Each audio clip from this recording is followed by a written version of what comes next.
And hello, everyone, and welcome to PerfWeb 81. We're having ourselves a heck of a time. So there's several things that I want to talk to you about today, if I can. Tammy, welcome back to the show. We haven't seen you in a while. Coming back to a good one. Yeah, we've had it's a day.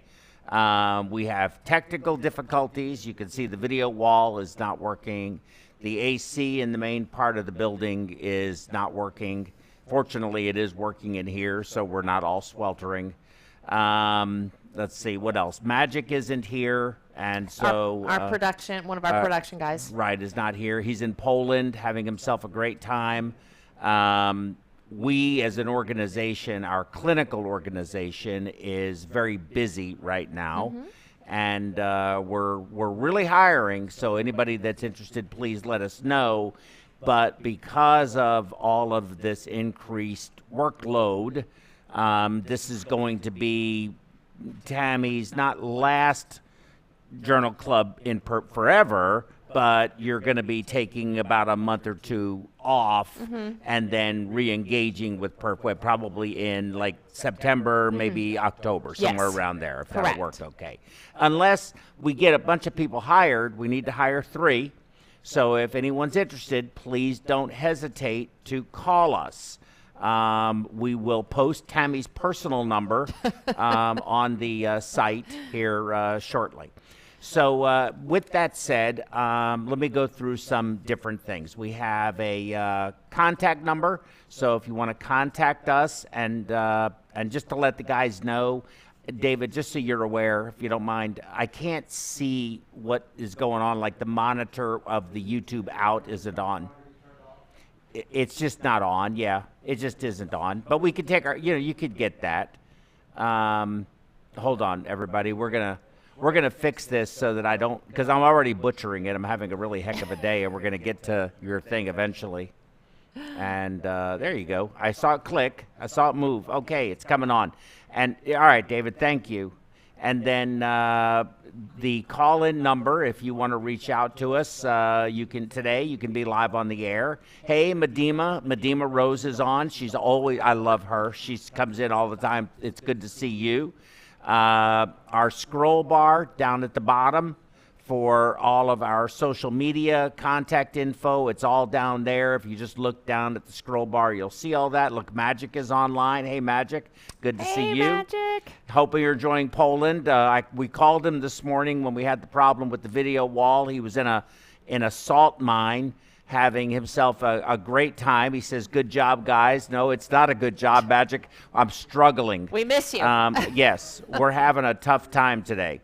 And then the MediWeb app, I wanted to point that out to you, too. There are 2 apps. There's a critical care perfusion app, and there's a standalone IV dose calculator that you can get. You can go on the iTunes store, or you can go on the Google Play Store. Works on both iOS and Android. And it's a really nice tool to use. It's only $2.99 or 99 cents for the standalone IV rate calculator. But that is also included in the big app, the perfusion. The $2.99 purchase will get you both. Will get you both. So it's really really good value.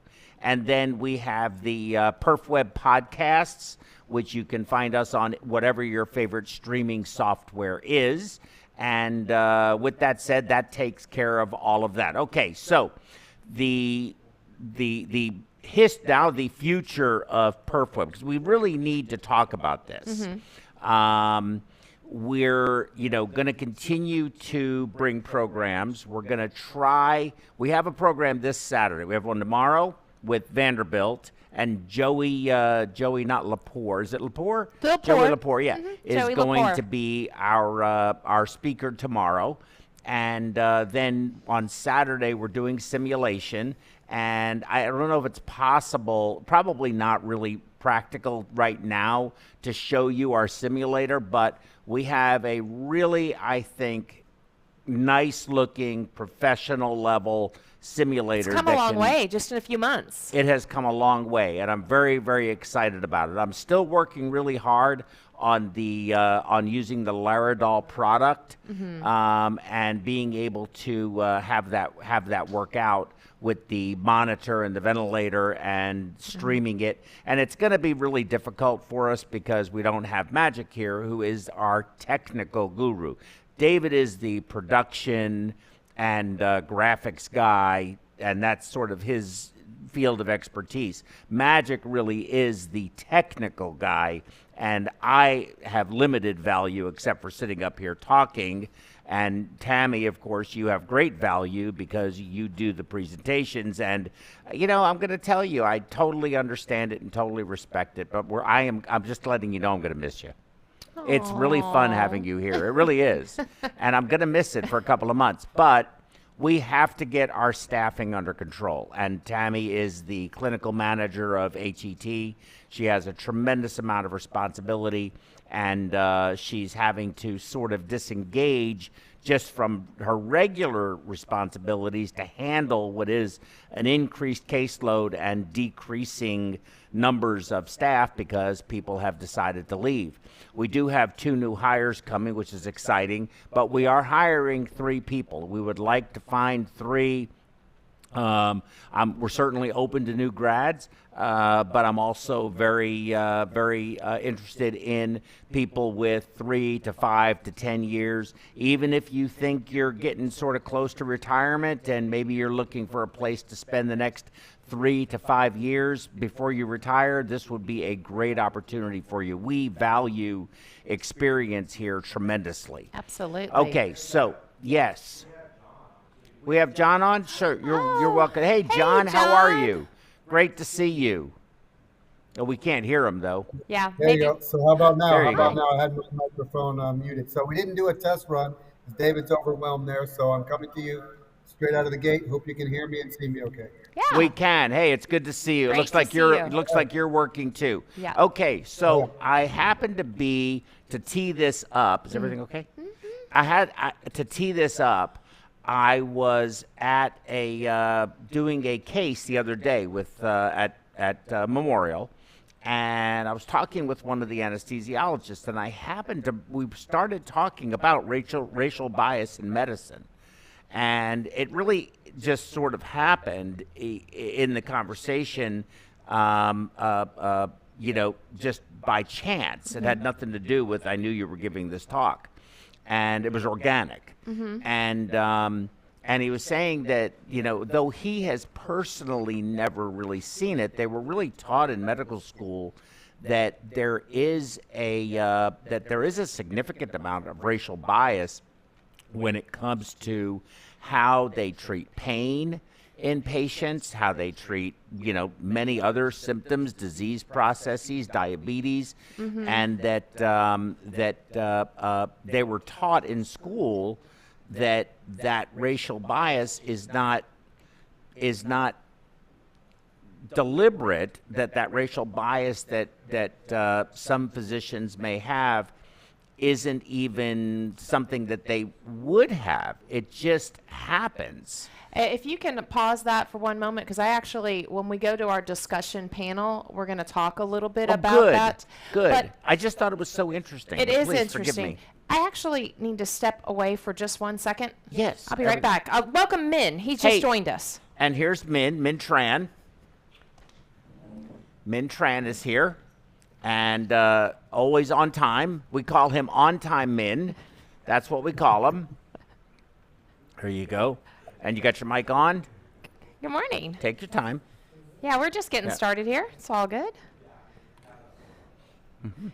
Yeah, and then just mold it to your face, wherever it feels comfortable. There you go. And turn it on. Make sure the green light's on.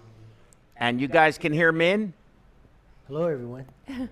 All right, so we've got Min Share Tran, this we've one. got Tammy Sparacino, we have John Ingram, and we have Joe Basha. We're getting our stuff together now. We're finally together now. We Okay. are ready to start the And program. We're ready to start. Okay, so you go ahead and get your program going. Okay.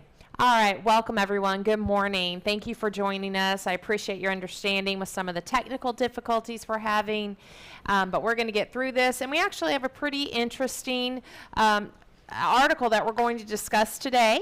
And then following that, we'll have John Ingram on for his Knowledge Nuggets, which he is doing. What is the topic today? Good question. John, what's your topic today? Parkinson White Syndrome. Yeah, That's WPW. Right. Yes. Okay. WPW. So we'll be following up with that. So that's going to be great. Okay, well, let's get started here. So today we are going to be talking about just a correspondence letter that was published in the New England Journal of Medicine back in December of 2021. And it was written by a group of the article that they're referring to was written by a group of gentlemen led by Dr. Sodding out of University of Michigan Medical School up in Ann Arbor. Okay, first off, why was this paper published? Well, it was published because they wanted to look at racial bias in pulse oximetry measurements. The problem to be solved is, do the current market items that measure pulse oximetry do so accurately in varying colors of skin? Because of course, since it uses light, that could come into play. So they had a look at a pretty large cohort, and I'm just going to briefly read this to you. It's just like a 2-page article. I'm going to read you some excerpts. So just to get started, oxygen is among the most frequently administered medical therapies, with a level that is commonly adjusted according to the reading of the pulse oximeter. The measure which measures patients' oxygen saturation. Questions about pulse oximetry technology have been raised given its original development was in populations that were not racially diverse. The clinical significance of potential racial bias in pulse oximetry measurement is unknown. Our study involved adult patients who were receiving supplemental oxygen at the University of Michigan Hospital from January through July 2020, and patients in intensive cares at 178 hospitals from 2014 to 2015. We analyzed paired pulse oximetry measurements of oxygen saturations and measurements of arterial oxygen saturation in an arterial blood gas, with all evaluations performed within 10 minutes of each other. To ensure that the arterial oxygen saturation was directly measured by co-oximetry, we limited analysis to measure arterial blood gas that included carboxyhemoglobin and methemoglobin saturations. We tested for occult hypoxemia, which is an arterial oxygen saturation less than 88%, despite an oxygen saturation of 92 to 96 on the pulse oximetry, among patients that identified their race as either black or white. Since a low level of peripheral perfusion could lower the accuracy of the oxygen saturations, we also estimated the percentage of patients with occult hypoxemia after adjusting for age, sex, cardiovascular score on the SOFA scale. That was done with the University of Michigan cohort. Additional details regarding the methods are provided in a supplementary appendix. We analyzed 10,789 pairs of measures of oxygen saturation by pulse oximetry and arterial oxygen saturation in arterial blood gas attained from 1,333 white patients and 276 black patients at the University of Michigan cohort. 308 pairs obtained from 7,342 white patients and 1,050 black patients in the multi-center cohort. Among the patients who had oxygen saturations of 92 to 96% on pulse oximetry, An arterial oxygen saturation of less than 88% was found in the following: 88 of the 749 patients that identified as black, and 99 of the 2,780 of the patients that identified as white. These were in the University of Michigan cohort. The findings in the adjusted analysis were similar to those in the unadjusted analysis, with the arterial blood gas saturation of less than 88% in 11.4 of the measurements in black patients and 3.6 in the measurement of the white patients. Okay, so now we're going to get to how they graphically represented this. So you can see here in this table that the white patients are represented by blue and the black patients are represented by red. Shown in comparison in this model are paired measurements of pulse oximetry readings of oxygen saturation, time-matched, directly measured arterial oxygen saturations in among hospitalized patients who were stratified according to race. The shaded areas indicate arterial oxygen saturation of less than 88%. In the box plot, the horizontal line within each box represents the median, the top and the bottom of the box represents the upper and lower limits, and the whiskers represent 1.5 times the interquartile range. Outliers outside the range are indicated by data points. Okay, so what this is showing us is that in the unadjusted analysis, the area... Do you want to go back to Oh, sorry. Hold on. There it is. Okay. In the unadjusted analysis, the area under for detection of the arterial blood gas saturation of less than 88% of the pulse oximetry was 0.84 among black patients and 0.89 among white patients, with a P of 0.003. In the multi-center cohort, the unadjusted analysis involving the oxygen saturation of 92 to 96% showed arterial blood gas saturations of 88% in 160 of the 939 measurements in black patients and 546 of the 8,795 of white patients. So the conclusions our authors came to: in the two large cohorts, black patients had nearly 3 times the frequency of occult hypoxemia that was not detected by pulse oximetry as the white patients. Given the widespread use of pulse oximetry for medical decision making, these findings have some major implications, especially during the current corona disease 2019 pandemic. Our results suggest that the reliance on pulse oximetry to triage patients and adjust supplemental oxygen levels may place black patients at increased risk for hypoxemia. It is important to note that not all black patients who had a pulse oximetry value of 92 to 96% had occult hypoxemia. However, the variation in risk according to the race necessitates the integration of pulse oximetry with other clinical and patient-reported data. And just a real brief touch on pulse oximetry and understanding the basics. This is taken from the University of Iowa Health Center website. Hemoglobin is composed of 4 subunits, 2 alpha, 2 beta in adults, and they exist in 2 forms, either the T form, which is the deoxygenated, or the R form, which is the oxygenated. The T and R configurations lead to different electromagnetic absorption and therefore different emission of light. Oximeters operate based on this principle of different absorption and light emissions of the T and R configurations.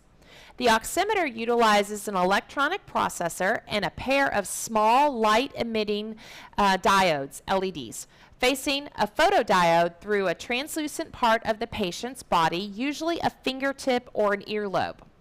One LED is red with a wavelength of 660 nanometers, and the other is infrared with a wavelength of 940 nanometers.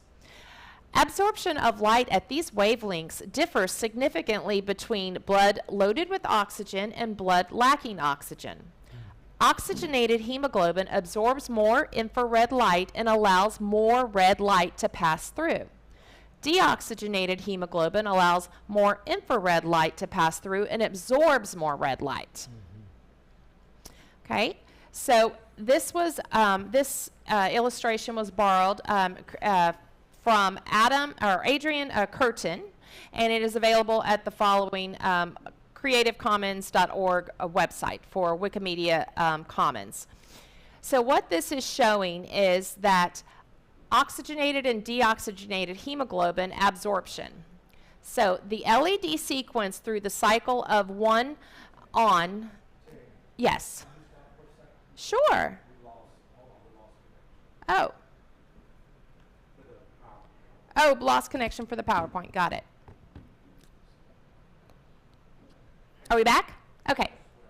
All right, so I'll start again. So this figure 3, it is showing the difference between oxygenated and deoxygenated hemoglobin absorption.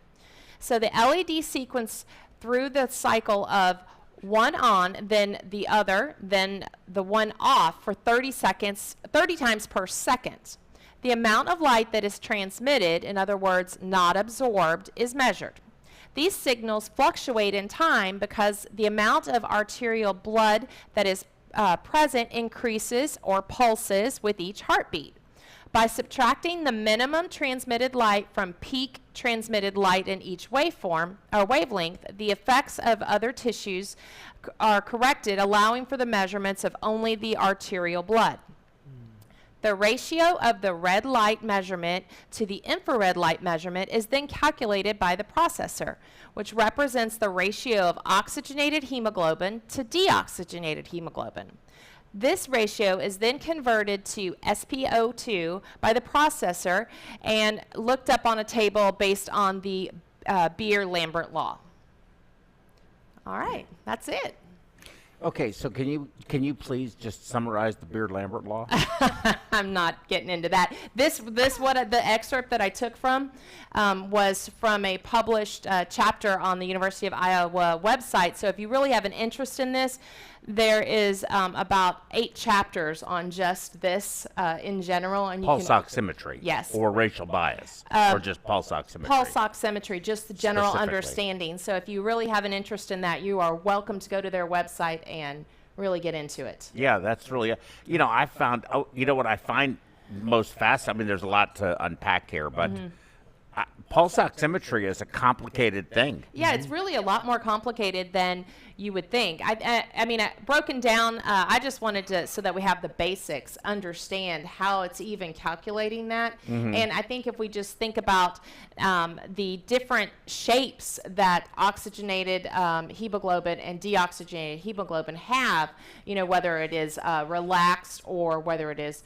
taut, then that helps you understand how it might absorb or not absorb at different rates. Yeah. Yeah. It's fascinating because, of course, this is only measuring arterial blood, but when we do NIRS for cerebral oximetry, that's measuring mixed.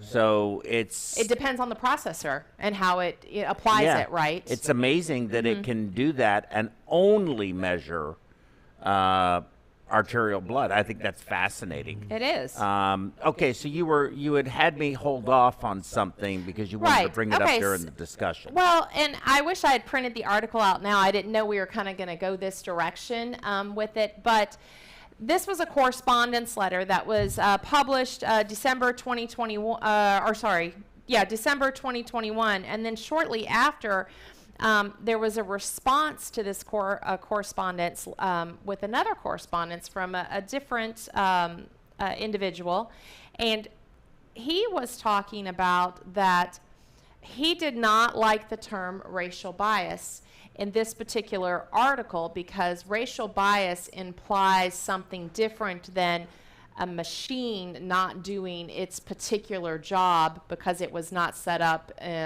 in parameters of with people with colored skin. Yes. And so there was a whole back and forth about that. And because he said actual racial bias, structural racial bias in medicine exists. And so he didn't want this to be confused with that, because there is a lot of distrust in certain ethnic groups with medicine because they believe there is racial bias. And you were talking a little bit about that. Whether it's intentional or unintentional is not really what the point of that bias is, right? And so the authors of this article responded back that it matters little that racial bias is intentional or unintentional. This machine does have a bias in that it does not provide the same accurate information for some people who have colored skin versus some people who or for people who mostly have light colored skin. So is it the increase or decrease in melanin, or is it It does just not. It does not get into that, but I would imagine so, because that I think would. I mean, it's just common sense to me. And John, feel free to jump in here if you want, but it's common sense to me that if we're measuring how light passes through the skin through a translucent, I believe is the term they used, portion of the patient's body, then the darkness of the tissue that it's going through could play a role. Yeah, Sure. It'll impede the light, Right. the brightness of the light, and Right. how sensitive the pulse ox is able to pick up the transmission of the light being reflected. Yeah, I Yeah, mean, that I makes think sense so. to me. It does. It makes sense to me too. So can we morph out of this and go into racial bias in general? Yes, I just want to give John a chance Yeah. to comment on this. Do you Well, have yeah, any guys, comments or if questions? you don't mind, I actually read this article and a second article, Tammy. There's another article done, a big study done, came up with similar results. But I actually have 4 things I want to point out here real quick, if you guys don't mind. Can we turn up his I volume personally at all? disagree that there is a big difference between intentional racial bias and non-intentional racial bias. So I take issue with whatever that person said there, that doesn't matter which one it is. It does matter which one it is, because a mechanical medical instrument is not intentionally being racially biased, and a person is. And so we might correct the mechanical default with the machine that is innocently just doing what. Right. But that's not one of my points. First of all, there has to be a discussion about what is the general inaccuracy anyway.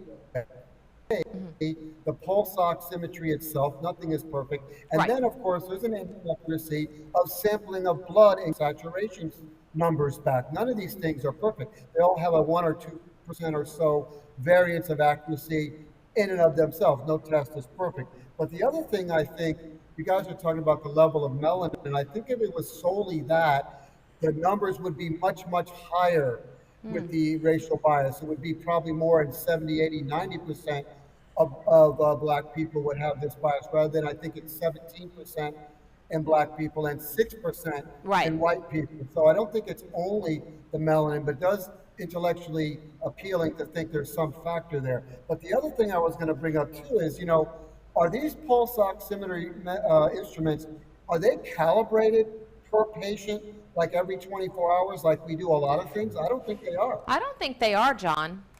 I No. really don't think so. That would No, be that's very something that interesting. if you drew an ABG, like we do on our cardio ops and ECMO, we have an SpO2 there and a hemoglobin and a hematocrit. And once a shift, we draw a blood sample and we recalibrate those numbers every 24 hours, so they're reasonably accurate. Seems to me that this would go a long way in a patient-by-patient case. That Absolutely. would correct it. I don't think this system is set up to do that. Well, and I'm not familiar with all the different, suppliers of pulse oximetry, programs or machines, but it does seem like that if that has not been developed, that should definitely be a part of the future of pulse oximetry, because just like you said, then you have a more accurate baseline, and then the processor should be able to apply that, and we could get more accurate numbers. Right. So, Go ahead, There's John. one I'm sorry. one more big factor here. When you're talking about COVID patients, which one study, I don't know if it was this one or the other one I read, was strictly COVID patients, but regardless, patients are on very high amounts of vasoconstrictors. Surely the level of vasoconstriction, especially peripheral vasoconstriction, which we see, enormously in these patients, seems to me that would play a role in this as well. So I think there's a lot of things sort of to look Well, into here with this. I do think they talked about that they don't go into detail because, again, this was just kind of a correspondence letter, but they do talk about that they stratified, let's see, age, sex, and cardiovascular score. So the SOFA score should have an impact on how much vasoconstrictive medications that they were on. So that might be adjusted just ever, somewhat anyway. But it would be interesting to see their data on that. Yeah. I think so too. So, but what I find fascinating about this, and again, we're sort of moving away from pulse oximetry per se, and going more into this concept of racial bias. And I think it's interesting that you point out that somebody had said, this is really a technological shortcoming, Right. not a real racial bias. Not, However, he called it structural, I think. structural, sure. Because I guess that's, what they call it when it's just what you were talking about at the opening of the show. Oh, okay. So there's structural bias, yes. At least it's considered to be. Considered to that be it something, exists. right? And, and I think that's where I want to go with this conversation. Well, yeah. Is whenever we talk about things like this article, racial bias and pulse oximetry, only looked at dark-skinned people, African Americans, or black people, whichever term we're going to use here, but we don't, and white. There was no Asian. Min is obviously Vietnamese, and he has a skin tone that is typical of that part of Southeast Asia. Okay, and does that affect anything? We don't know. We don't look at that, but we also don't really. I'm old enough to remember a time when the country had a huge number of Vietnamese refugees that were coming into the country, and there was a tremendous amount of structural bias towards that group. And I think we've seen it with the Indian population. I think we've seen it with the other over time Pakistani, it's changed, Arabic, right. And I guess my real question is there, do you believe that there is, and I guess there should never be any, but do you really think there is structural bias in healthcare from a healthcare practitioner's perspective? So you and I are both considered white, right? You're considered Asian, Vietnamese. We have Chris. You're considered Hispanic. Hispanics have varying skin tones. Caucasians have varying skin tones. Look Well, I at the think difference that's between the you and I. important point to actually make before you go on is And not just skin tone, but features. right. But I think the point is this article wasn't written on levels of skin color. They simply had a questionnaire, and either people identified their race as white Yes. or black, and that can mean a lot of different things because, as you know, no person is just one thing, and so that has to do True. with a lot of variability. I mean, taking just looking at a white person, I'm white, so I know what color my skin is normally when But you can identify as something else if you want, just so you know. So I know what my skin looks like when I'm not tan.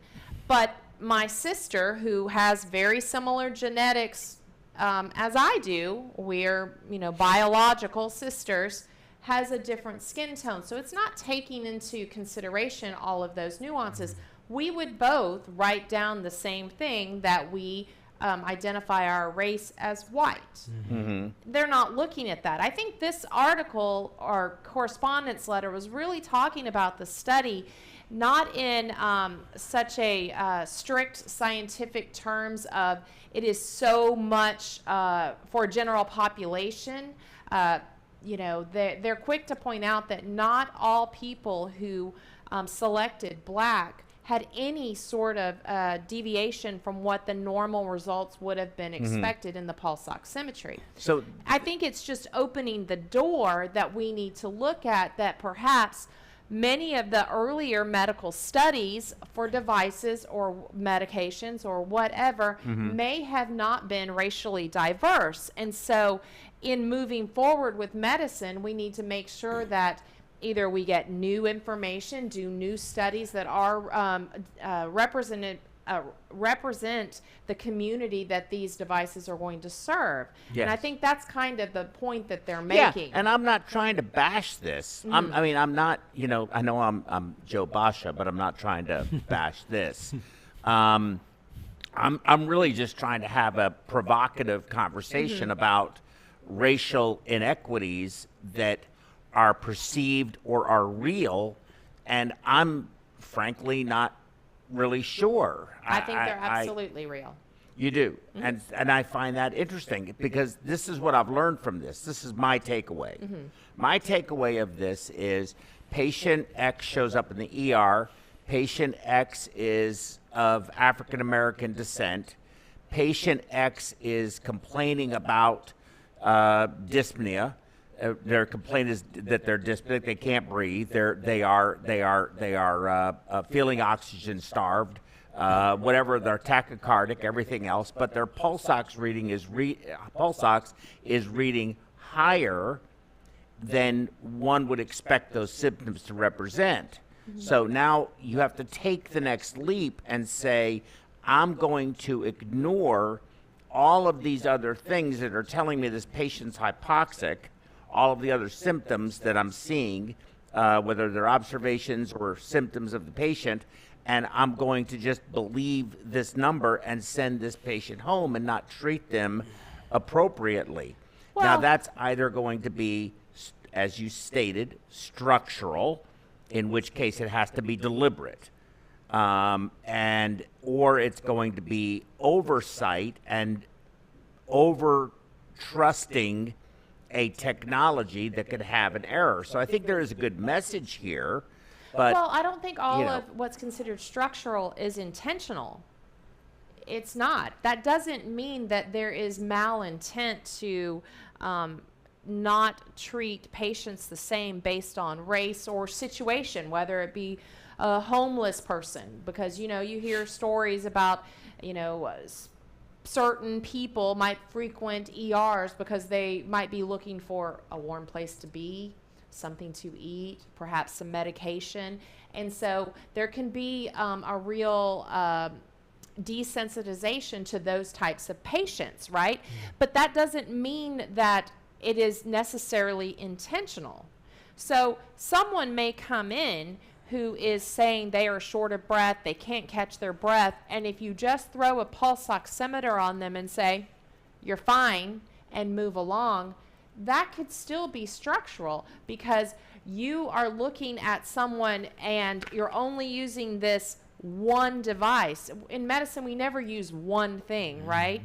Maybe we need to check their heart rate. Maybe we need to ask them a few questions. Maybe just have them be observed for 10 minutes. Go sit Listen to over breath here. sounds, right? Right, exactly. Listen to breath sounds. So structural doesn't, sure, I'm sure there are people who are intentionally biased against certain types of people or groups of people, but I don't think that that's really what that term is talking about. It could even be something like where it's not necessarily race, but culture comes into play. I know I've had some training on this, that when you're in an ICU and you might be assessing a patient, talking to the patient about being discharged and the things that they're going to have to do, and you're talking to whomever their caregiver is going to be, there can be cultural bias in that, in the way that the nurse or the doctor is delivering the information is not the way that this person's is used to getting the information or having it delivered to someone else. And so there can be bias in that, and so there can be a mix up in just even in that type of information. So I that's what I kind of think it's more about, not just that we meaning healthcare have people who are deliberately trying to not treat patients the same. But I do think there are rare circumstances, Of but they do course. exist where that happens. I do want to bring Min in, but Medima brought up a very good point. She said, even vitamin D absorption is affected by skin tone. Yes. Which is, very true. Very good point. Absolutely. So I do think that skin tone is definitely but I do, before I bring you in, I have to tell you this. I still feel very bad about it. Let me tell you what, it bothers me still to this day, because I offended someone so horrible one time, and I felt horrible about it, but I really never got a chance to reconcile it. But it was a patient. The patient was African American. Patient was, cyan up, but you can't see the cyanosis. They were very dark, very dark skinned. And I remember there was this concern about him being severely hypoxic, and his family was there. And I was like, well, look at his gums. And although that made sense technically, I could tell that the patient was too confused to be offended, but the family certainly was. I could tell they were. But I guess I could have said sclera. I don't know how else to have addressed that, but it was the best choice that I had at the time. But I know it offended them, and it still bothers me to this day that I said it insensitively.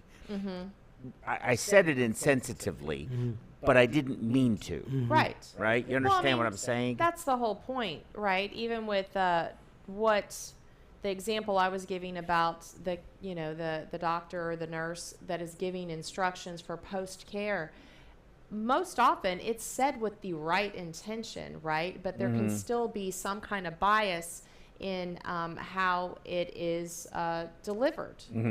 Or offensiveness to it unintendedly. Right. And that can affect the message. Right. And how do we address all of that? I do want to drag you into this conversation, because you do have, unique characteristics. And there was a time when, your mom probably very well remembers a time when, Vietnamese in this country were looked upon very suspiciously all of the time. And there was a lot of bitterness because you were, those folks were coming into the country. There were opportunities for them to try and get them established with business grants and things like that. And it was an important thing that we did. But, how does your community view that from that perspective? In other words, do you ever sense that today? Do you ever sense that? Not now, but I could say that I've, seen it, and, seen it growing up. I was born in 1978, so obviously that was close to a time after, everything started, and the influx of refugees. Vietnam ended, you were 4 years old. Or 5 or 3. So, 3. I think that's just what we deal with society, this is a culture shock for everybody, getting, seeing new people, different people, adjusting, and then being the person who is part of the culture of the family of the refugees, and you learn to adapt, and you just kind of just go with what you can do, and earn your place in where you feel like you belong in society. Education is key, right? Education, the education of people in any culture in trying to understand others, often if you just have some information to be able to apply to situations, that can really help cut down on some of that. Yeah, and how much of what we're seeing now with, adding to all of this, and say this, I want to say this politically correct if I can, but now that we're adding to all of this, gender fluidity and selection and pronouns and all of these other things for things that, to most people are sort of obvious. You're a man, you're a woman, a man, but there's all of these other things. How much of that is going to either help or harm what is still seemingly an issue with us just dealing with cultural differences? So is that going to help to improve that and move it along faster, or is it going to hinder it? Because coming from my generation, an older person, I guess, in all of this, it's very difficult for me. I don't think it's as difficult for you, but it's very difficult for me. Well, I don't know that that's really a measure of how society is going to be more inclusive and try to be more educated about different peoples. I think there's always some group that is overlooked, it's just varying at different groups at different times depending on kind of what's going on. And I think awareness it is often raised during that time, and sometimes there are different methods, laws put in place to protect certain groups. But that really is not much different than any other group that has struggled with those same things. I mean, it comes down to you can look at civil rights, you can look at refugees, you can look at all kinds of things. It's always about people wanting to be able to have their place and be accepted. So I don't know that what's going on currently is going to help or hurt any of that other stuff. I think it's its own individual thing. I had one last question for you, and then I'm gonna kind of stop. And I know you need to go, so we're gonna try to get you out of here a little early. I had one other question, and actually is coming from Modima, and she stimulated the question because her point was, what about people with calloused hands, carpenters, mechanics, things like that? Yes, that's a good point. Did they put the pulse ox only on the finger? They don't. Or because we frequently use it on the ear? They do not say. They don't say. They don't put say. it on the nose? Yeah, they just said it frequently on the forehead? In a translucent portion of the body. Okay, so there's they never specified where the pulse oximeter was placed. Again, this is more of a, it's a correspondence letter. It's not Right. deep in the data. Right. It's not an actual And study. did it mention anything about? I know it mentioned that amount of blood volume could factor and skew the numbers. Yeah. Yeah, So- John brought that up. So if the you're anemic, hemoglobin's low. if you're right? Yeah. Yeah. or you They- have and- high carboxyhemoglobin, or you have African high Americans hemoglobin, or tend to you be have commonly gene hereditary of sickle cell anemia. sickle cell, or you have somebody who's hypotensive on pressors, and you can't, and of course, but they have an SQI that reads whether the signal is good or not. But I think it's a great device. I mean, it's a standard of care. You would never have a patient in a critical care unit or an operating room without a pulse oximeter on. But I don't think you should just 100% depend or rely on any one thing. No, it's just a tool, and it's a trending tool. It's non-invasive, and anytime we have those types of devices, they're just used to give us information to help put the puzzle, information, together on the whole patient. Right. Just like if the point-of-care devices we use in the operating room during bypass.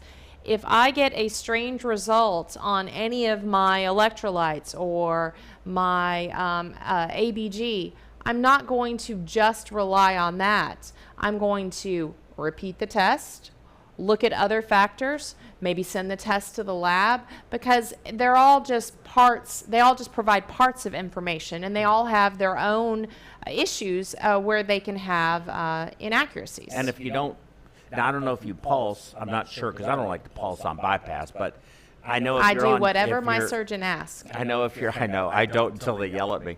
Are you pulsing? No, I didn't think it's a good idea with that femoral cannula. Well, I really like pulsing. Okay, I'll pulse. But you know, I don't remember seeing a pulse ox reading. With continuous flow, you're not going to get a pulse ox reading. Do you see it on all of the patients you pulse on, or some of them, or do you have an idea?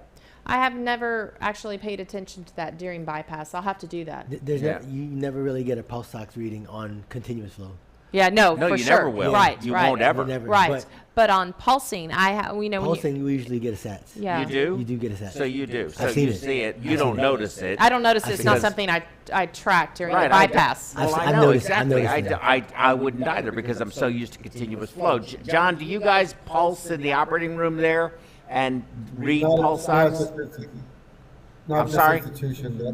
No, Not not at that. this institution. Yeah. But Yeah. things real quick. With regard to where they placed the pulse ox, they kind of took care of that with the large number of patients that That's true.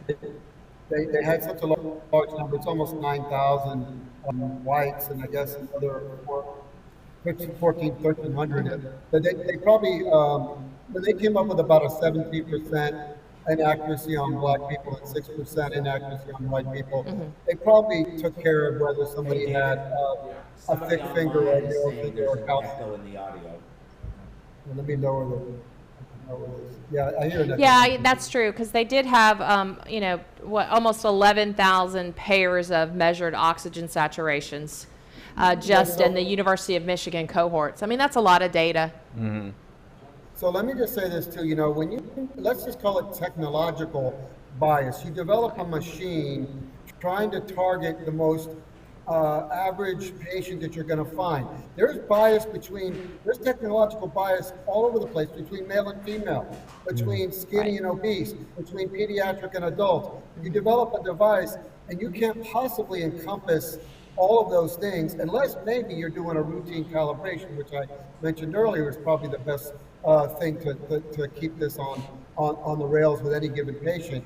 And I mean, the FDA is set up to when you propose a device and you say this device works this way and that way, and we did so many patients, I think it's their job to say, well, how many diverse population did you include in this, and how was the outliers in there, and is there anything you can be done about it? So I think we should put a little bit back on the FDA with this, but we're not going to get to a point where we can have there's many papers been published between the way we conduct cardiopulmonary bypass should be different than the way we conduct bypass on an adult male.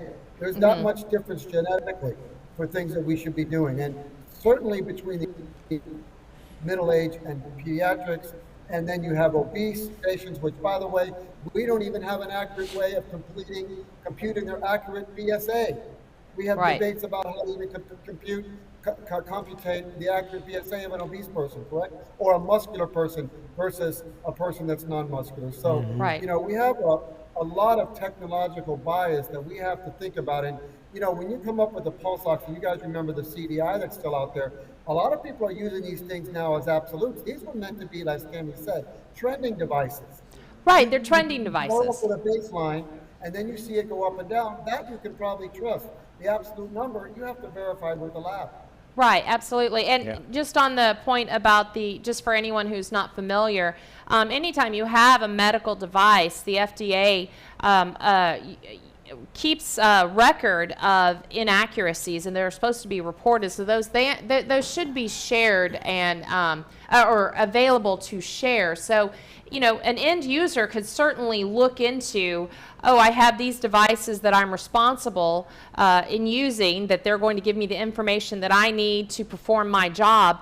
The end user is certainly very capable of going to the FDA, looking up particular devices and looking at any biases that they may have. I mean, that's available. That's out there. Absolutely. Yeah, I think those are very good points. I think that there's technological challenges, as John, I think, said, the way he said it, in whether it be skin tone, whether it be skin condition, whether it be obesity, Temperature. whether it be temperature, male, female. Lots of things. There's so many, because you remember back in the days, there was a time when men, and it was considered women were not treated for heart disease the same way men. Men would go in, women had atypical angina, and they would usually get blown off as another nervous woman and given a couple of pills and sent home, and they would have MIs and they would die. Yes. And so there was an inherent bias towards women thinking, Yes. well, what would you have all the stress associated with heart disease for? You're just a homemaker. Right. And, you know, I mean, so this has been going on for a very long time, but it seems to, in my view, and I don't mean to belabor this point, but it just seems in my view that it continues to be, every time we talk about racial bias, we only talk about two races. It's just, and it's so much deeper than that, and it transcends any one race, really, at the end of the day, in my view. I think it's an interesting topic that we could, you know, I'm looking at it from one way. Your presentation was really something else altogether, and I know I've sort of taken us off track with that, but we have two people we have to spin the wheel for. Okay. Modima is here still. Patrick Hollywood had made a comment. I asked if he was still here, but Modima has made so many incredible comments and very good points, and I appreciate it so very much. But Modima, we still don't have your address. I think we owe you some stuff from before. So we really owe you, like, we're going to have to send one of those big airliners that you see with them shoving stuff in it and flying it over to wherever you are. So we're going to spin the wheel for you, and this is the last time Tammy's going to spin it. She's going to do it twice, for you and for Patrick, if Patrick responds. But right now it's just for you. But this is the last time until either sometime in September or October, right? Yeah. Okay, so yeah. because we want to continue this. This is a really great thing, and I don't want it to end. But, you know, you got to take a break, and we understand that. But we're going to miss you. And even Modima says she's very sorry. She watches the show only because it's you. Now what am I going to do?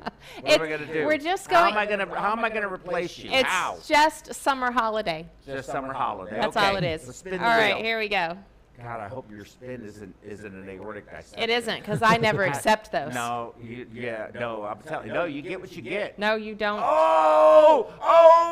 No. Oh, She's okay. got cups, okay. Yay. You got cups. All right. And Okay, then, what about Patrick? And then you have Patrick, so spin. Well, spin it for Patrick. And Patrick, if you watch this or you're catching up or you have to pause it, whatever, and you finally get to this point, send us your contact@perfusioneducation.com, Cup. and you get T-shirt. A cup. cups as well. It's a cup Okay. day. It's a cup day. So I'll send cups. I'll send at least two, so that you and your significant other can enjoy. Where is our cup? I don't think we have them out Where's right our now. cups? They're We don't have any cups. So wait, throw me a cup. Yeah, there you go, Chris.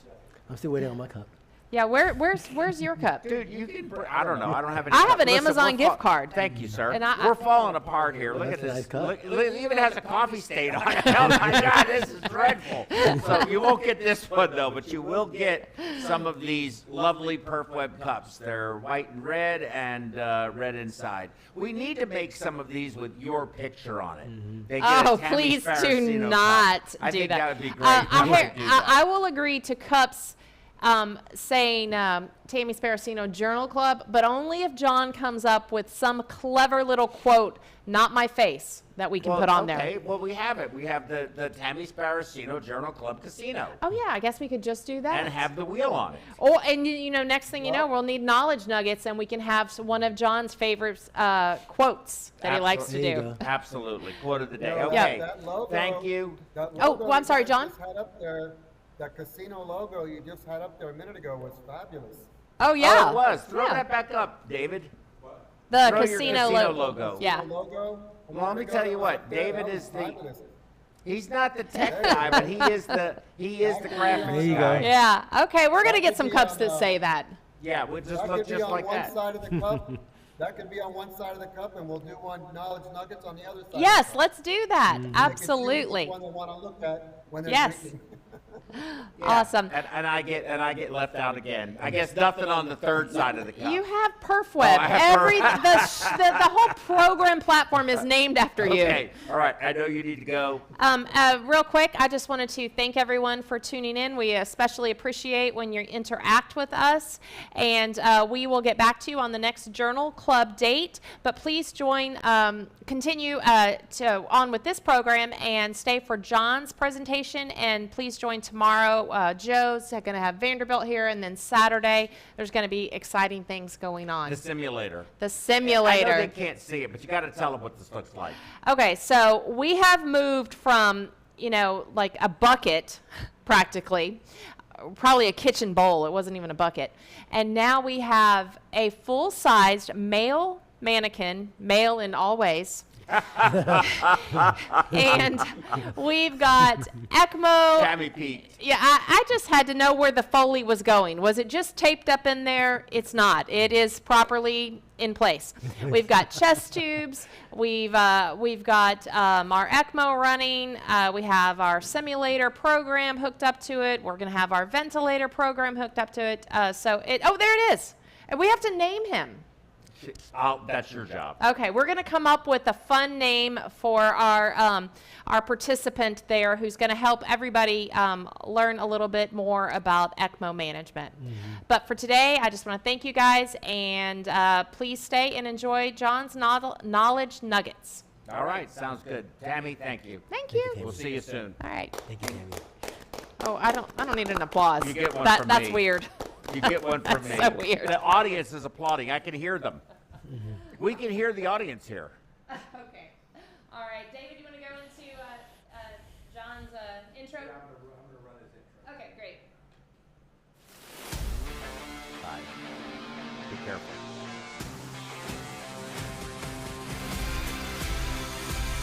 Oh. Bye, Tammy.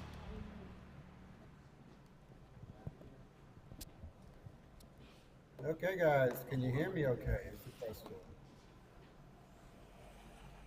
Yes, John, we hear Can you guys hear me okay? Yes, John, we hear you. All right.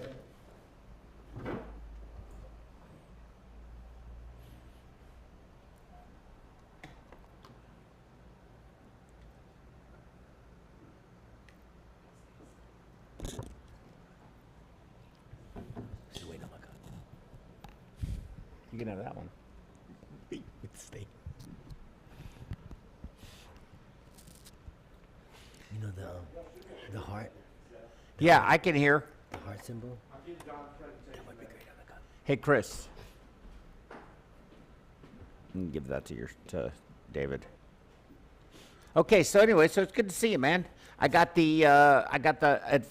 we're gonna go grab lunch after the show, and I've got the ventilator, the learner, and the monitor, and I'm gonna kind of show you the layout, how it works, and then let you take it with you and figure it out. Okay, I'm excited about it. Yeah, but we'll work on it together during. We'll go have lunch. Okay. So, Min and I are going to go grab lunch, and Min has been with the group for 8 years. 8 years. 8 years. Gosh, dog.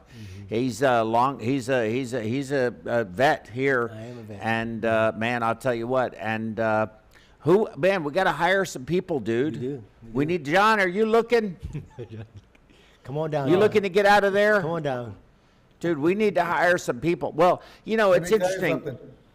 something. I started my Texas license application, and that is really a whopper ordeal there. I'm not even about halfway done with it.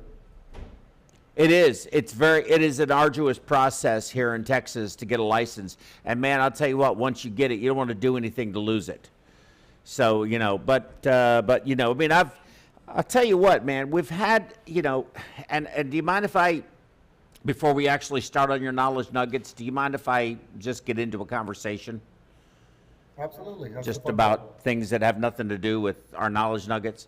But, I was talking to somebody recently who would be in a position to know that there's about 8 schools or 12 schools that have recently opened because there's a need. Wow. And That of many course, schools. yeah, Wow. that many schools. And in fact, they just opened two different schools in Nashville.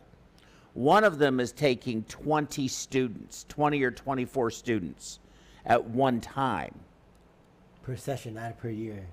per whatever their process is, Wow. but at one time. That's a lot. I don't really know what their process is, but there's I mean, I know what's going to happen. I've seen this before, and the big companies are very much involved in this because their labor costs have gone through the roof. Our labor costs have gone through the roof. I mean, it's just a reality. It's a supply-demand issue. And but you know, we had a guy, I won't mention his name at all, but you know, somebody who did something that was, you know, you just can't do. You just cannot do it. And man, I'll tell you what, you're in the middle of what is a shortage of you know, trained perfusionist professionals that do our job, and you have to let somebody go. Do you have any idea how hard that is? But when you're confronted with, I don't really have a choice. I don't have a choice here. I have to do this. And it was very difficult.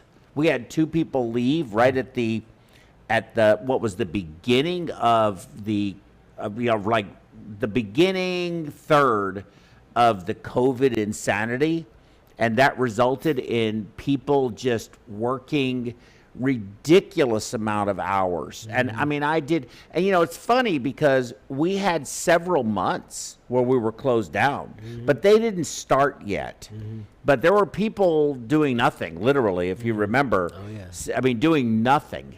And it was from a business operator's perspective, dude, it was frightening. But then, you know, it flipped. It went the other way. And then now I have people that have gone through a period of time where there was literally no work-life balance. There was just work. There was no life at all, including me. I mean, it was ridiculous. I was exhausted. I'm still affected by it. But there were other younger people that came in at that time, and they're like, I don't want to do this job. I mean, there's one that's leaving, doesn't even have a job, and doesn't care.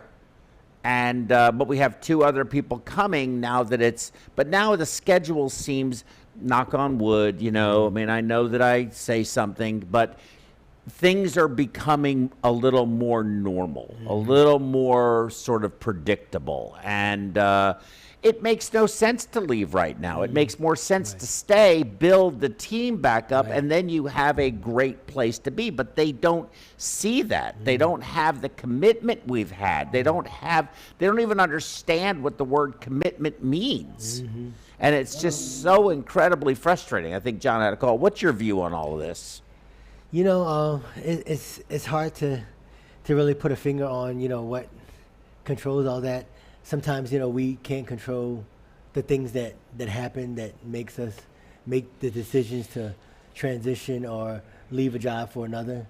But, you know, I totally agree with you. You know, maybe some people are burnt out due to the overwhelmingness of what we went through during the pandemic and how hard we worked, you know, day in, day out. But they don't remember the times when we were at home doing nothing and still getting paid. You know. Well, yeah, you know, there's that, and that's a very good point. They don't remember. They don't remember that. Some don't. Some do. I think you do. But you know, we as perfusionists, and you know, I mean, I think we have pretty good quality of life. I think we have we get paid. Well, no, I'm talking about our compensation. Compensation for sure. I think 100%. We make pretty decent money. We do. You know, for you know, the demand that's required from us. Right. Commitment. Yes. I mean, it's pretty doggone good. Well, we have high responsibility. I mean, we deserve, I think everyone's underpaid in our profession. I mean, we have a tremendous amount of responsibility, but I think we still have a pretty decent lifestyle that's afforded us. but it's not a lifestyle anyone would have with just a 40-hour-a-week job where you go to work 7 to 3, 5 days a week, off every weekend, off on holidays, and things like that. Those jobs exist, They do. but those are not jobs that compensate you the way this profession compensates us by any stretch of the imagination. So, you can't expect the job to be, 10% call or no call at all. Everybody wants no call. Well, I want no call, but no call doesn't exist in this profession. So, are you seeing that there? I know your group is very different out there. You got a very interesting, they've got a great system, but you go other places. What are you seeing, John? It's normalizing back to the way it was back, 2 years ago, pre-COVID. We're getting all of our, mix of patients back. I think we're back to doing heart transplants, lung transplants. We're seeing a mix of cardiovascular patients, like we used to long ago. Our schedule, it took a while, but it seems like it's beefed back up pretty good. We're pretty busy. Yeah. So anyway, I know you probably want to get started on knowledge nuggets. So let's do that, and then we can talk about that. And if there's any time left over, we can pontificate some of these other, other ideas. So I know you're going to be talking about WPW, an electrophysiologic problem. Yeah, I've got a case to run to in about 30 minutes. So I think we'll be done by then. But Cool. It's a All nice, this is a pretty sweet, fairly simple topic for a change. We've tackled some really deep topics in the last 4 or 5, septic shock and, oxygen-free radicals. And so I think we were due for a little bit more of a relaxing one. I really think this week's week, Joe. I really think you're going to love it. I hope you stick around for that. David, So, here are episode 19, Knowledge Nuggets, June 23rd, 2022. And I'm your host, John Ingram. And as you know, I have no disclosures on this or any other lecture. We have a motto here at Knowledge Nuggets called spend a little time and expand your mind. We want you to be able to take home something of value in a short period of time, and that's why we call it Knowledge Nuggets.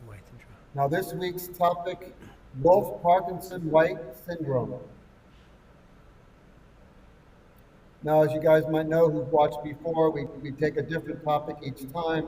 We try to give you some type of knowledge that you can take home with you, and hopefully you'll be a better clinician tomorrow or the next time this topic comes up. And just so you can really know to take something home, if you see a gold nugget in the upper right corner of the slide, that's a take-home slide, something you can snapshot, tuck in your pocket, and hopefully it'll come back and be of assistance to you whenever you're asked something about this topic. Usually we do about 12 to 15 minutes. Then we say a surprise topic, could be just about anything. That's about 2 to 3 minutes. And then as Joe said, we'll have a panel discussion and questions for a little while after. And if you guys ever want to reach out to me, there's my email address, john.ingram@perfweb.us. Please contact me with questions, comments, and certainly suggestions for a future show. I'd love to hear from you. All right, so let's get into it a little bit. What is Parkinson White Syndrome? Well, of course, let's start with the definition. And of course, I always like to make the definition a snapshot slide, a take-home slide. And Parkinson White Syndrome, which we always refer to pretty much as WPW, it's a disorder of the heart's electrical system, and it's categorized as a pre-excitation technique. WPW is caused by an abnormal accessory pathway running between the atria and the ventricle. Normal conduction pathway connects the atria and the ventricles, but it bypasses the AV node. We're going to look at why that is and what that causes, the problems that it causes. Now, this pathway often allows rapid conduction to the ventricles without the normal delay that's usually provided by the AV node. WPW is characterized by the atrial depolarization current traversing directly to the ventricles immediately after atrial stimulation. So the incidence of this is about 2 in every 1,000 people, and that's a worldwide statistic. It may vary a little bit country to country. So that gives you about a 0.2% occurrence, not a lot. And WPW is a congenital heart defect. You don't acquire it with age or anything that you can do to cause yourself to come down with this condition. You're born with it or you're not. So let's take a look at the normal cardiac electrocution first so we can compare it to what goes on with WPW. So as most of our listeners probably already know, the electrical activity is stimulated and originates from the SA node, traverses through the atrium, and then culminates, the electrical current culminates in the AV node. And the AV node does something very unusual. It actually holds that electrical charge for a brief delay before allowing it to then continue on down through the septum and into the ventricles and stimulating the ventricles. So if you look at the components, you have the SA node, the AV node, and then when the AV node releases, it has a short branch, solid bundle called the bundle of His, but then it almost immediately splits into two bundle branches. A right bundle branch that goes to the right branch that goes to the left ventricle. And then the next slide is going to show you that as it gets deeper into the heart muscle, those bundles actually split up into many Purkinje fibers that actually stimulate each and every myocardial cell directly. So that's the normal electrical pathway. And I have here a simulation that's really cool to see that you see electrical stimulation originates in the SA node, travels through the atrium, culminates in the AV node. There's an instantaneous delay, and then it traverses down the septum and throughout the ventricles. And if you go to the next slide, you'll see the actual contraction that's stimulated by this electrical pulse. So the electrical wave precurses the mechanical movement and the mechanical contraction of the atrium and then the ventricles. And if you see why it looks the way it looks on an EKG at the bottom there, you'll see that is the reason why the EKG looks the way it does, because of the way and the speed and the pathway that the electrical current takes through the atrium and then the AV node and then the ventricle. We're going to look at this a little closer in the next couple slides. So if we look at an EKG, you see here it's broken down into its segments. And if you go to the next slide, David, you'll see that the P wave is the atrial electrical conduction passing through the atrium. Then there is a flat line there called the PR segment. That is the purposeful delay caused by the AV node that allows time for the mechanical contraction of the atrium to occur. And that's very important, to contract and overfill and actually fill completely with blood the ventricles. Then the next slide complex is the electrical current traversing through the ventricles, and it makes a waveform there called the QRS. And then there's another delay, purposeful delay, that allows the ventricles to mechanically contract. And then in the next slide, David, the T wave is the repolarization of the electrical repolarization of the ventricles, bringing us back to baseline again, and then the process starts all over. So what I want you to do is, on the next slide, you'll see I want you to focus on this area right here when we're talking about WPW, the PR segment. You notice how it leaves the P wave and it's flat line leading into the QRS complex. So keep that in the back of your mind for the next several minutes as we start to talk about WPW, that segment of the EKG. So now the WPW electrical conduction is made up of two aspects of the abnormality. There's two aspects of it that we're going to talk about. And this is a take-home slide because the first aspect of the conduction is that there's a bypass conduction that goes around the AV node. That's very important to remember. So let's look at this aspect of it. So again, reminding ourselves of the normal conduction pathway starting in the SA node and going to the AV node there, as I've circled in yellow. But what we have in WPW is an aberrant pathway. So if you look at the next slide, you'll see there in green, I've highlighted on an accessory abnormal pathway that is in place with patients with WPW. And that'll AV node. So on the next slide, you're going to see, if you look down there at the EKG, that this causes of the EKG. We're going to look at this under a blow-up slide here in a minute, but as you kind of notice there, you've lost your delay right after the P wave, and immediately you see the QRS complex coming into formation, and it's a wider QRS complex. So let's look at the next slide and see here that you can have an abnormal pathway on the right side. Go ahead, David. You'll see I've circled it there as the abnormal pathway on the right ventricle. And on the next slide, you'll see that it creates on a positive delta wave, is what it's called, in the QRX complex. And by the way, this is how WPW is diagnosed. But what if you have an abnormal accessory pathway on the left side? So on the next slide, you see here that I've circled the abnormal pathway being on the left side. And you'll see there at the bottom also that this creates a negative delta wave. Go ahead, David, on that slide, you'll see that I've circled it.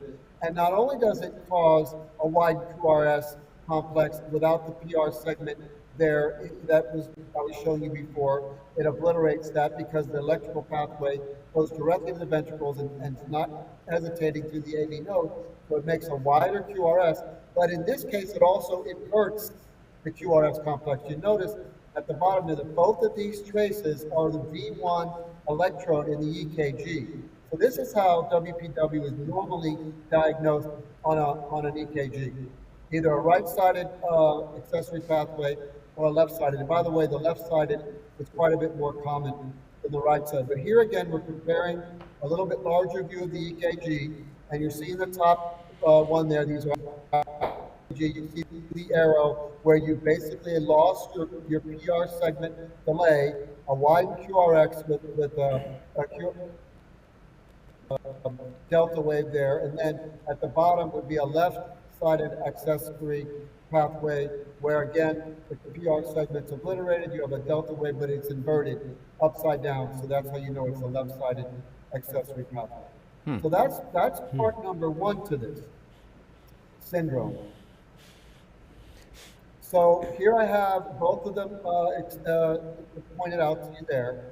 And if you do have an accessory pathway, by the way, it's been given the name bundle of Kent. Any accessory pathway that's abnormally left behind from your embryonic development is now referred to as a bundle of Kent. And by the way, this terminology is rapidly becoming falling out of favor. A lot of people are not even using this terminology anymore, but you might see bundle of Kent, and it refers to an abnormal accessory pathway. So let's see just for a definition of it, the bundle of Kent or Kent bundle, anomalous pathway, and it's believed to be the result from a persistence of the atrial and ventricular muscle continuity that is present in early embryonic development. Now, the developing annulus fibrosus normally obliterates all of these accessory connections that are there, except for, of course, it leaves intact the AV node His bundle system. This is normally what's supposed to happen. Well, in the next slide, you'll see that in the congenital defect, you have the atrium and ventricles are adjacent to each other, but they're separated by this annulus fibrosus. By the way, except where the left atrium is attached to the aortic ring, if you really want to be specific. So therefore, it is possible, with this one exception there that I just mentioned, to have one or more pathways anywhere on the right or left annulus fibrosis. Any pathway that is not obliterated during the development process is termed a bundle of Kent and may result in this WPW syndrome that we're talking about. So that's just a terminology lesson. But let's look at the second aspect of this WPW feedback from the ventricle to the atrium. And this is going to be where we're really concerned because it's going to cause SVT, which is really the concern that we have with WPW, that's causing supraventricular tachycardia. So here again, I've circled the two different pathways that you can have.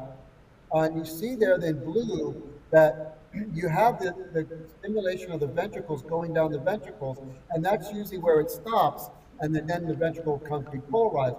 But with this accessory pathway, you now have this feedback coming back into the atrium, which basically finds its way to the AV node, which then sends another stimulus down to the ventricles prematurely. And this is how you develop problems with supraventricular tachycardia from this syndrome.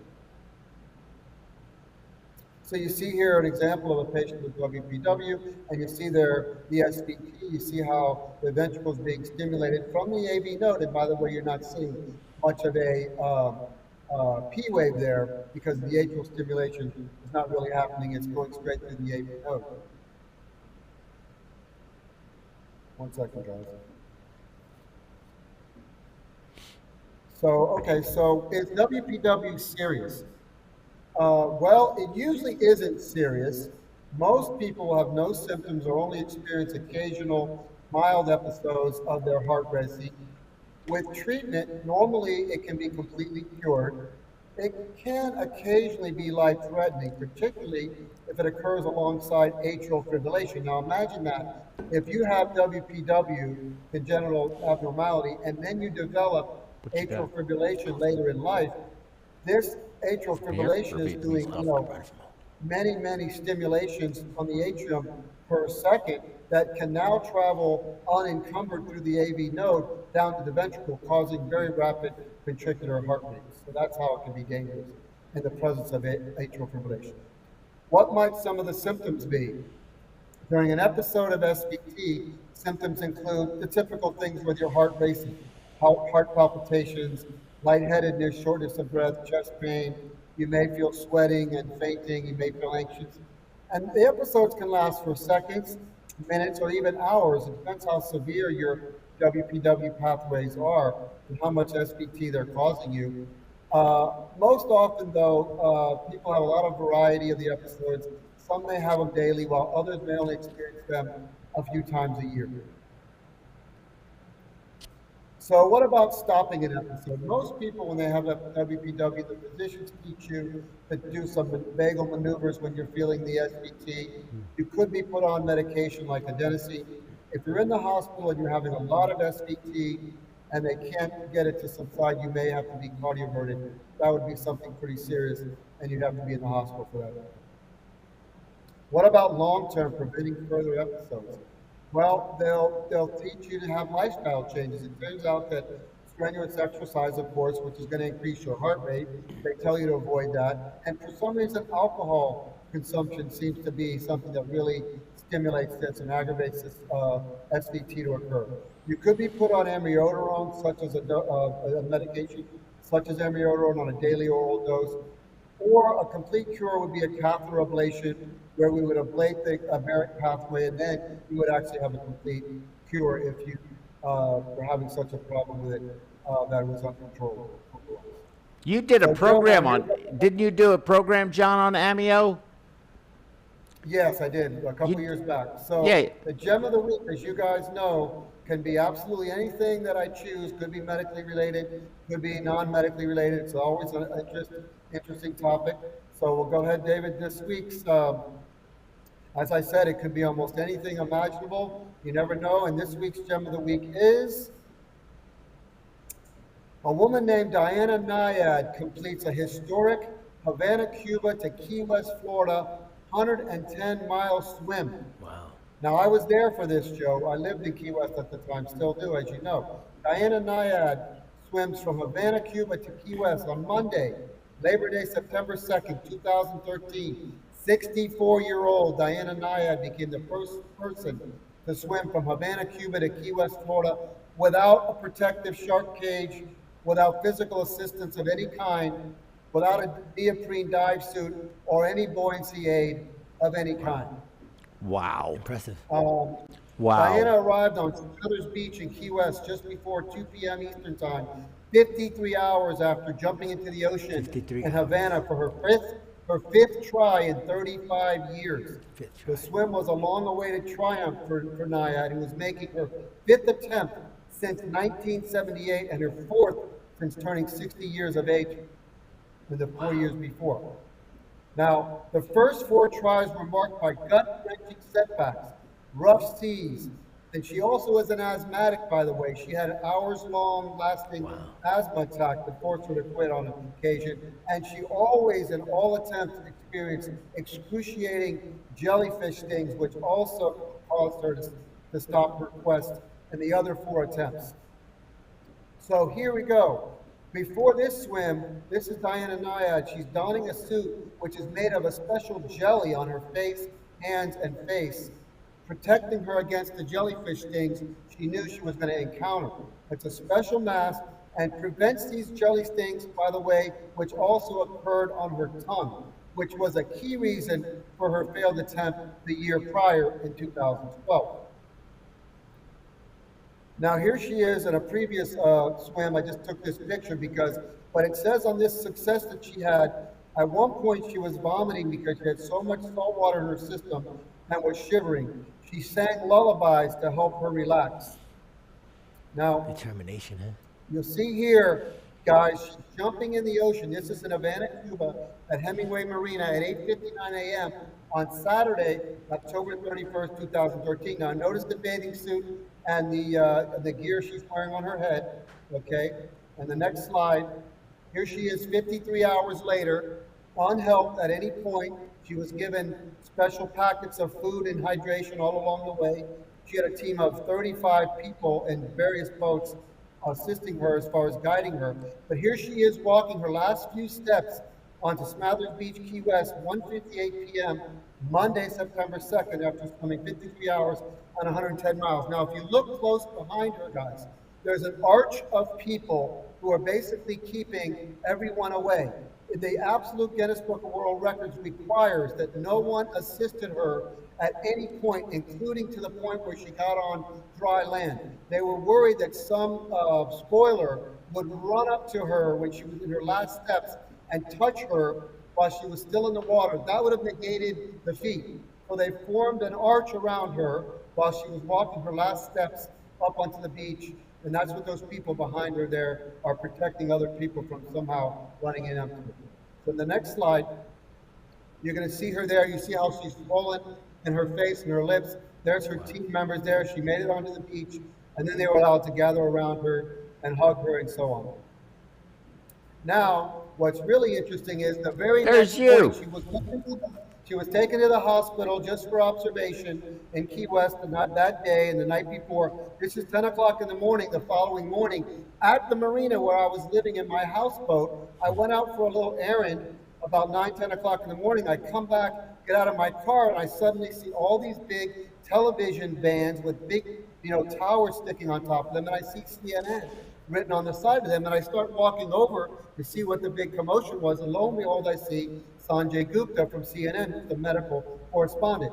Well, that building right behind, so I got my picture taken with her there, and that's only about 15 hours, 18 hours after her swim. You see, she looks a lot better. I got my picture taken with her, and that building in the back there is a nice, elegant restaurant that they had reserved to do the morning after press conference. And so I attended that, and you'll see in the next picture here, she's at the press conference, and in the background there, you don't see me, but I'm in that room, and there's only about 35 people there, and it was about an hours-long press conference with Sanjay Gupta hosting.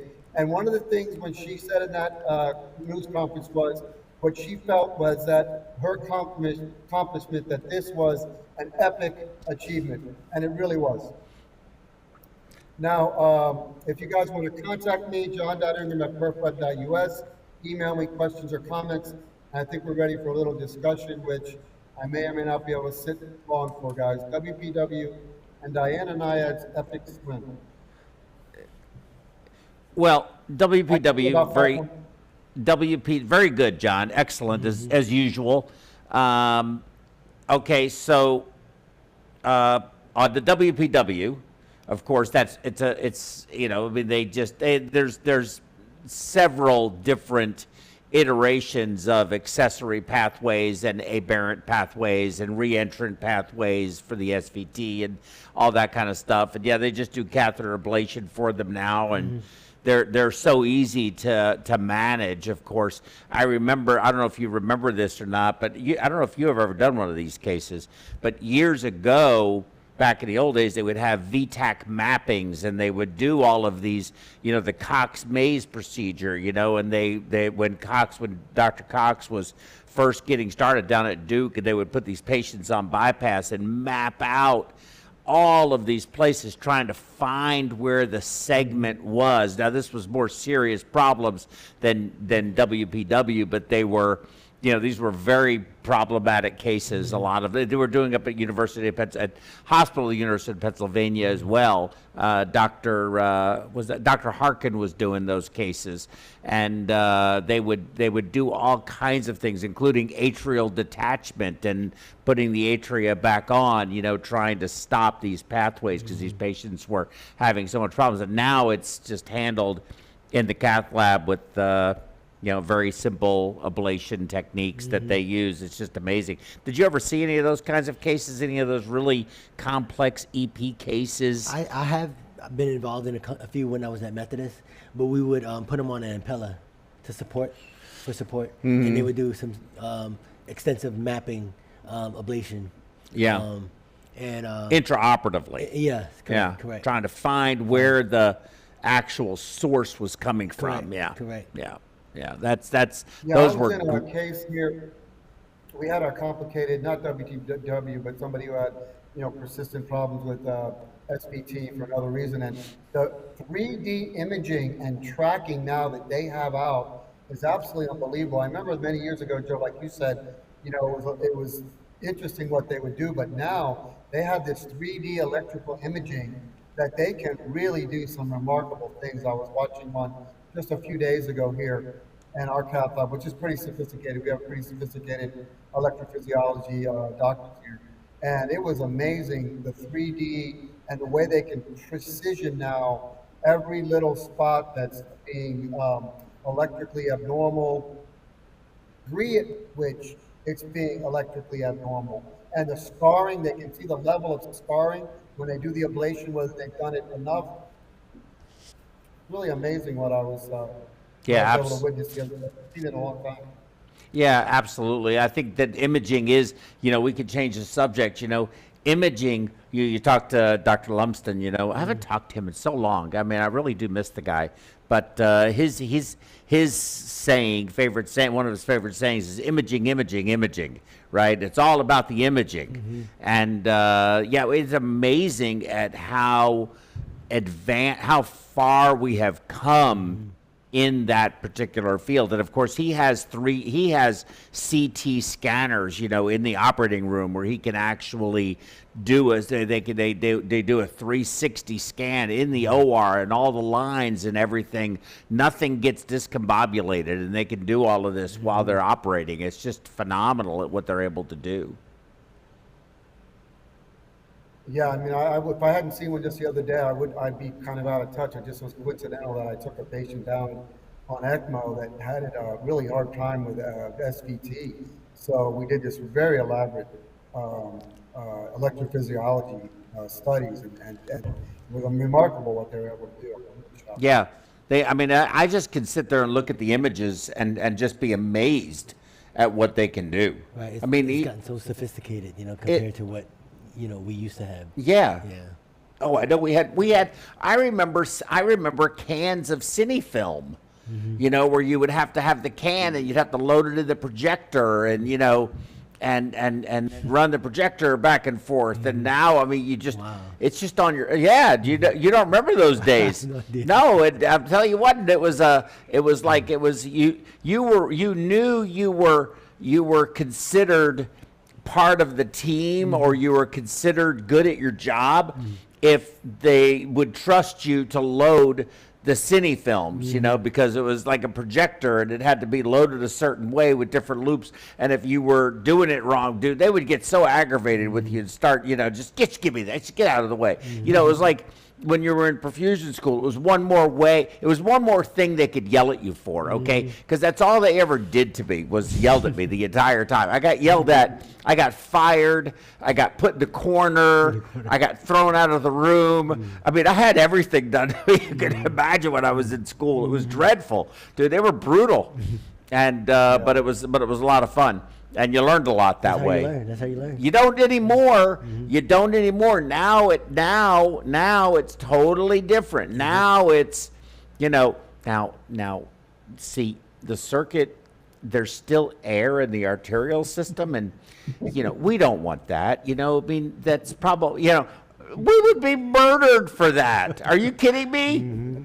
And now you have to be so genteel with everybody. You just can't say, you can't do anything or say anything wrong. And God forbid you yelling at them or something and you use the wrong pronoun, then you're really in trouble. Okay, so we're going to get into this.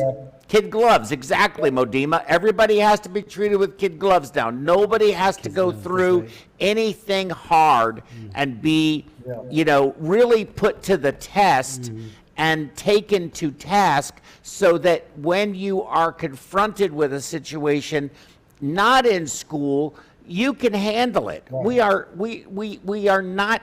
People coming out of training now are nowhere near the level of preparation that we were. I know, John, when you were, when we came out of school, and you were with Mike. Oh God, what was his name? What was the fellow's name that trained you? Mike Burgess. Mike Burgess. You worked with Mike Burgess, right? I worked at Texas Heart with, the hardcore Charlie. Charlie and Terry. Yeah. Yep. Charlie, And Terry, all of them. I mean, and Trudy. She's still there. Yeah. Yep. Trudy. Right. Yeah. And Diane I hate Clark. To say, God forbid you hurt somebody's feelings nowadays, but I tell you what, we're going to pay a price for this generation being incapable of taking any type of roughness whatsoever. You'll see it takes decades to play out, but this is not all a good thing necessarily. And as as either a mentor in your case or an employer in my case, you have to be really careful. You say the wrong thing to the wrong person, and the next thing you know, you're being brought up on it's like you committed a felony. I mean, and they treat you like that. I mean, you can't be harsh. You can't ask anybody, what were you thinking? Yes. I got to run to a case. I got to get going. John, be safe. Thank you, John. Thank you. Min and I will wrap it up. Okay. Thanks, David.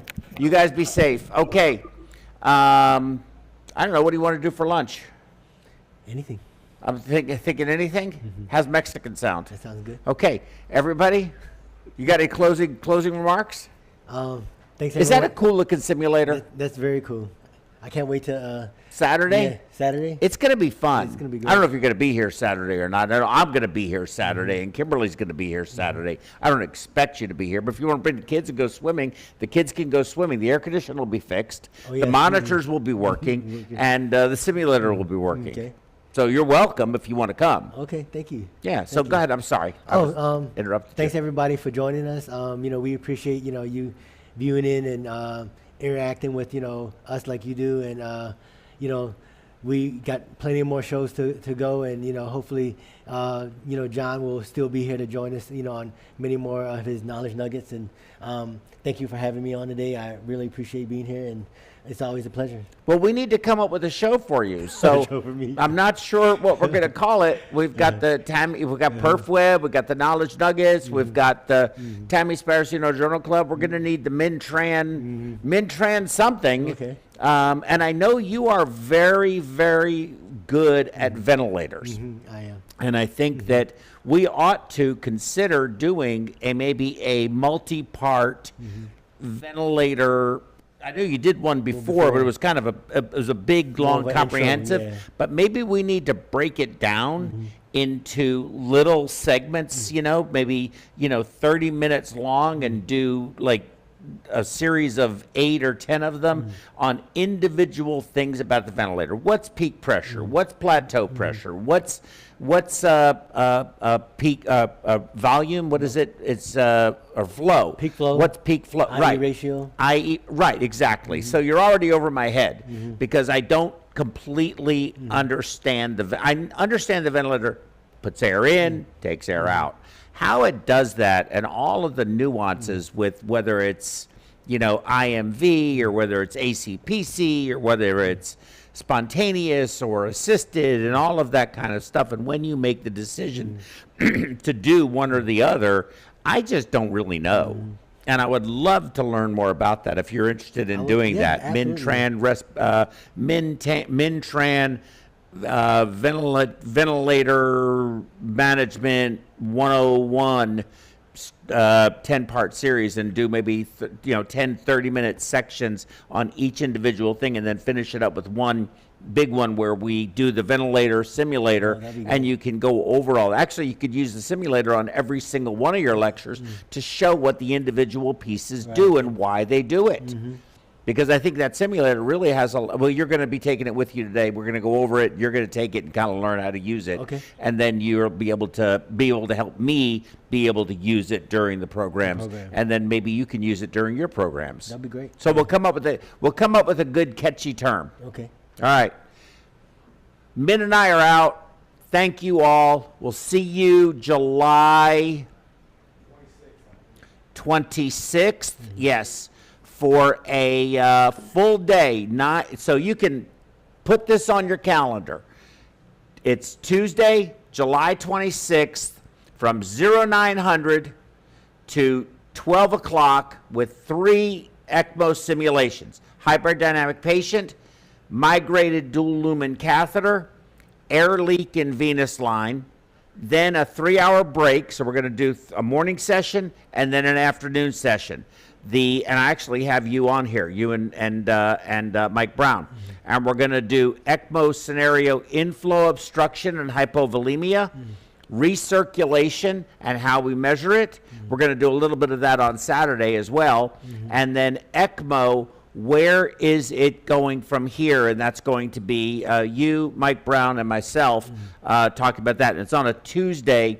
I'm going to try to get away from the Saturday programs for a little while because, again, from our perspective, we do this, but we're all clinicians. We're all working, right?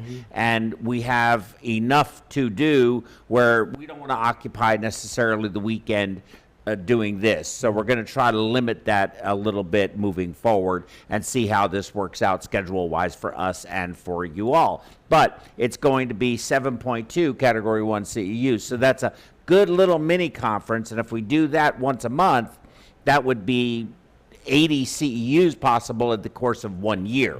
So that would be a good number, okay? Thank you, sir. Thank you for having me on. I appreciate it. I appreciate you being here. We'll see you on the 26th.